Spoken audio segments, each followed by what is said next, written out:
ìròyìn bó ṣe ń lọ láti kàn ní Lede TV. Ọwọ́ àwọn agbófinró tẹ àwọn èèyàn kan tí wọ́n ń fi àwọn ọmọ kéékèèké ṣe owó nàbì ní ìpínlẹ̀ Ogun. Ọmọ ọdún 14 kan tó jẹ́ ọmọ ilé ẹ̀kọ́ JSS3 lára àwọn ọmọ tí wọ́n lò fi ṣiṣẹ́ burúkú yìí jẹ́wọ́ wípé ọkùnrin 12 sí 20 ló máa ń wọlé tọ̀ òun fún àjọṣepọ̀ lójoojúmọ́ lórí ẹgbẹ̀rún kọ̀ọ̀kan.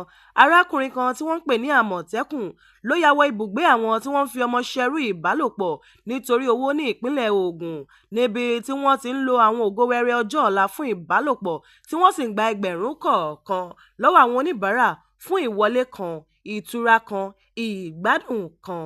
Ọmọ ọdún 14 yìí ló kó àlàyé bolẹ̀ wípé wọ́n wá mú òun ní ìlú àwọn tí ń ṣe Akwa Ibom pẹ̀lú ìlérí wípé òun fẹ́ máa bá wọn tajà lẹ́kọ̀ọ́ ni láì mọ̀ wípé oko owó nàbì ni wọ́n fẹ́ máa fi òun ṣe nígbà tó débẹ̀ tán wọ́n fún ní àwọn oògùn kan wọ́n sì fa irun orí rẹ̀.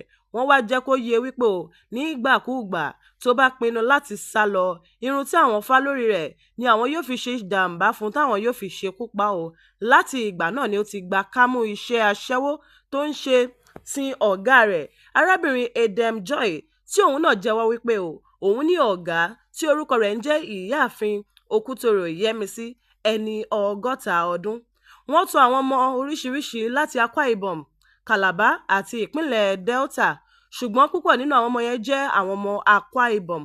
Wọ́n sì ń fi tìpátìkúùkù mú àwọn ọmọ náà búra pẹ̀lú ẹ̀jẹ̀, irun orí wọn àti Bíbélì wípé àwọn kò ní sọ fún ẹnikẹ́ni tàbí sálọ.